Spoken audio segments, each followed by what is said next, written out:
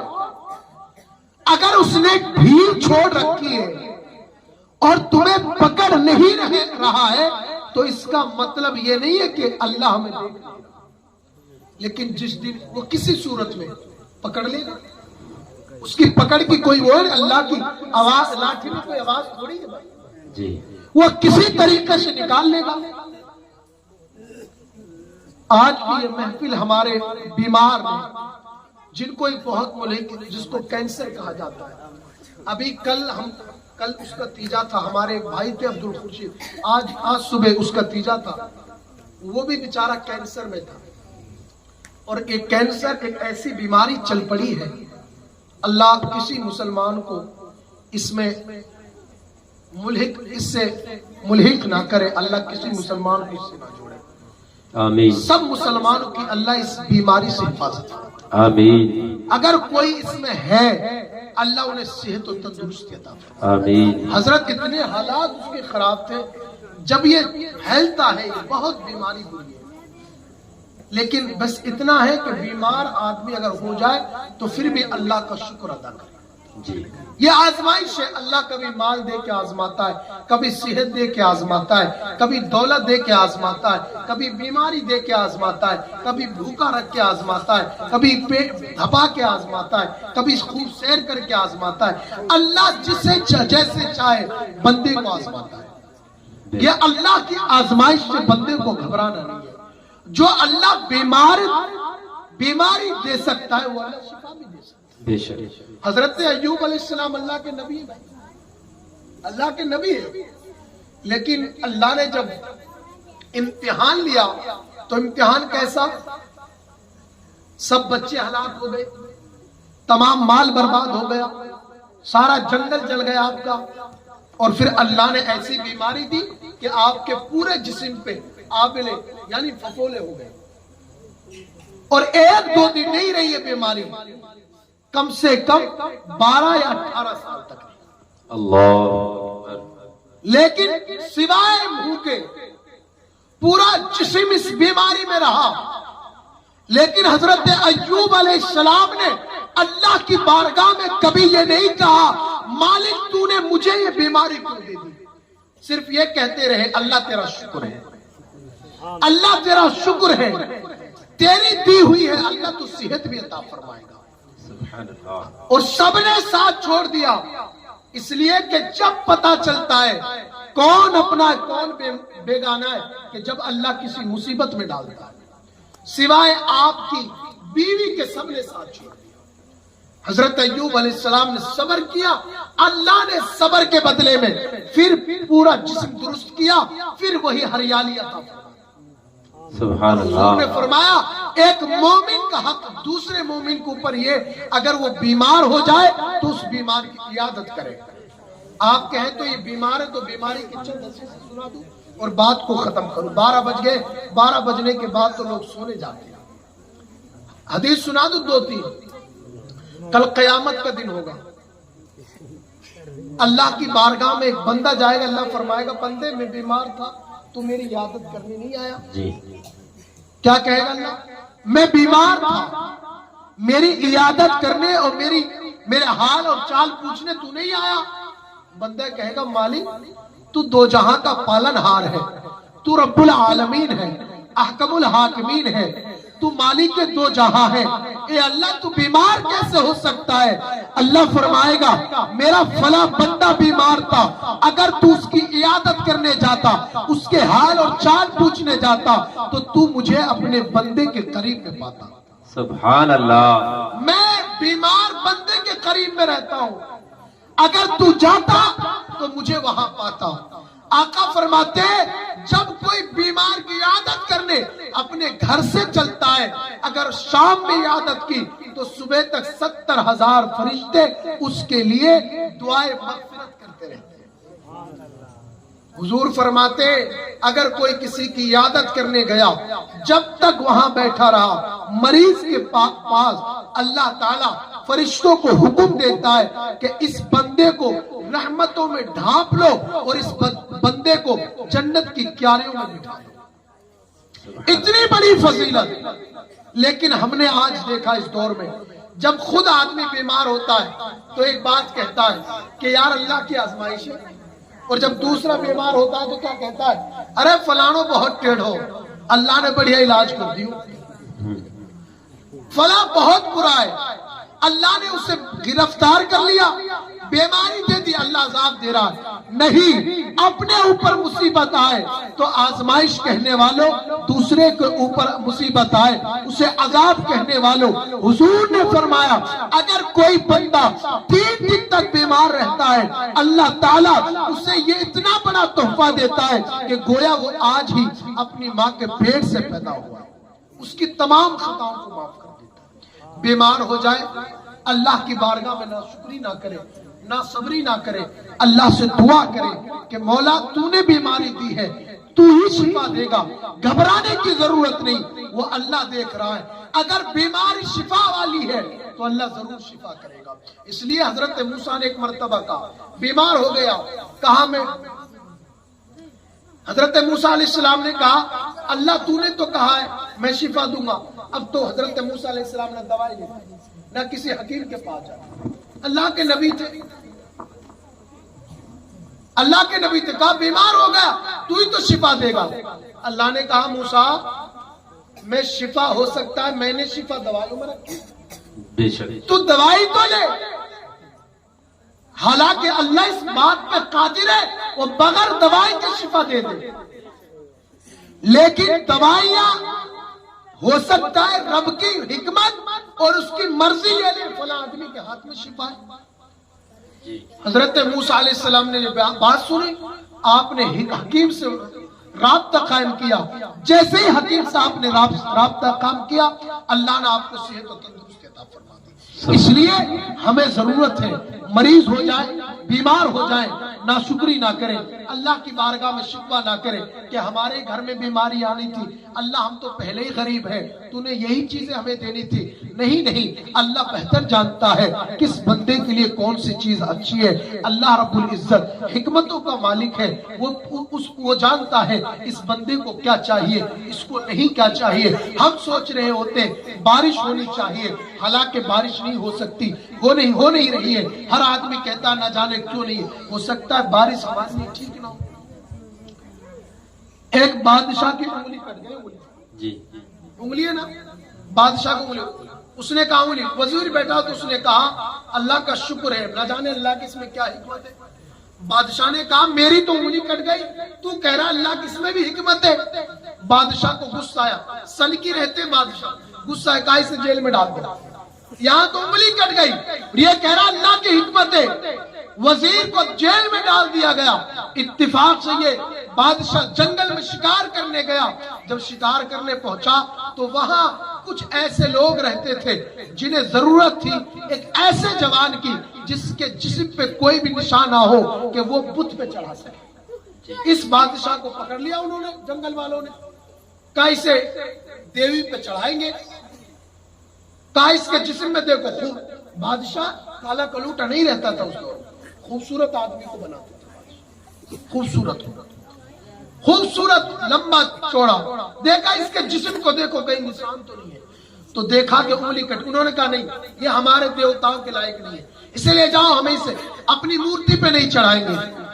اس نے کہا یار وزیر نے کہا تھا اس میں اللہ کی حکمت ہے، کہا وزیر کو بلاؤ جیل سے نکال کر، کہا وزیر تو نے صحیح کہا تھا کہ اللہ کی اس میں حکمت ہے، اگر آج انگلی کٹی نہ رہتی تو آج چڑھ جاتا پھر۔ تو اس لیے ہر کام میں اللہ کی حکمت ہے۔ اللہ کی حکمتوں کا آپ اللہ کی حکمت پر ایمان رکھیے اور رب کی تقدیر پر ایمان رکھیے۔ اچھی بری تقدیر جیسی بھی ہے وقت گزر جائے گا، موت آنی ہے، مرنا ضرور ہے، ڈرنے کی ضرورت نہیں۔ فالتو کی چیزوں کو چھوڑیے، مسجد کی طرف لگ جائیے، دین کو سمجھنے کی کوشش کیجیے، اللہ رسول کو یاد کیجیے، علماء کی قدر کیجیے، زندگی کو سنواریے۔ انشاءاللہ تعالی آپ اور ہم اگر اس طرح زندگی گزاریں گے تو انشاءاللہ دنیا میں بھی کامیابی ہے، آخرت میں بھی کامیابی ہے۔ مصطفیٰ جان رحمت کا آپ سچا غلام بن کے زندگی گزاریے۔ اور صرف اس شعر کے ساتھ میں اپنی گفتگو کو ختم کر رہا ہوں کہ سپرد خاک جب کرنا، یہ پیغام لکھ دینا، میرے رخسار پر میرے نبی کا نام لکھ دینا، کوئی ہے طالب جنت، کوئی ہے طالب شہرت، مدینہ میری قسمت میں میرے سرکار لکھ دینا۔ اللہ رب العزت کی بارگاہ میں دعا گو ہوں مالک اگر کوئی کمی اور کوتاہی ہو گئی ہو سب کو اپنے حبیب پاک صلی اللہ علیہ وسلم کے صدقے معاف فرمائے۔ استغفر اللہ ربی من کل ذنب واتوب الیہ وما علینا الا البلاغ۔ السلام علیکم ورحمۃ اللہ۔